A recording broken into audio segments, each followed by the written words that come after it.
আশা করি বন্ধুরা তোমরা সবাই ভালো আছো এবং সুস্থ আছো। আমিও খুব আনন্দে আছি, কারণ আজকে দেখো আমাদের ঘরে নতুন করে ঘর ছাওয়া হচ্ছে। মনে কুটোর বাড়ি তো, তোমরা ঘর ছাওয়া বলতে পারো, বাড়ি তৈরি বলতে পারো, যেটা ইচ্ছা তোমাদের।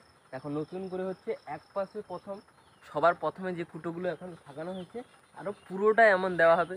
কালকে সারা রাত অবস্থা খারাপ হয়ে গেছে, কারণ বাড়িতে তো দেখেছো বাড়ির অবস্থা খুব খারাপ ছিল। তোমরা অবভিয়াসলি দেখতে পাচ্ছ এই বাড়ির ভিতরে ঘুমিয়েছি, কিন্তু বুঝতে পারছো তোমরা এই ছাদ না থাকলে কেমন অবস্থা হয়।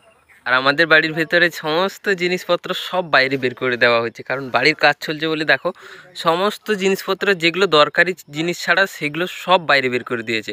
যেগুলো দরকারি জিনিস সেগুলো একটা আলমারির ভিতরে ভরে দেওয়া হয়েছে, আর বাদ বাকিগুলো সব দেখো বের করে বাইরে রেখে দেওয়া হয়েছে। আর এখন দেখো ঘরটা একটু নতুন নতুন লাগছে না বন্ধুরা? এই পাশটা দেখো পুরোটা ছাপা হয়েছে, কিন্তু ওদিকটা পুরোটা বাকি রয়েছে। এদিকটা পুরোটা হয়ে গেছে এখন। আর সকাল থেকে আমি এখনো পর্যন্ত কাজ করে যাচ্ছি, তার জন্য পুরো হাঁপিয়ে গেছি কাজ করে করে। আর তার সঙ্গে গরম, আর তার সঙ্গে প্রচণ্ড রোদ, তাকে সকাল থেকেই খাটতে হচ্ছে। এখন সবাই মিলে, আমি একা নয়, 4জন মিলে খাটতে হচ্ছে।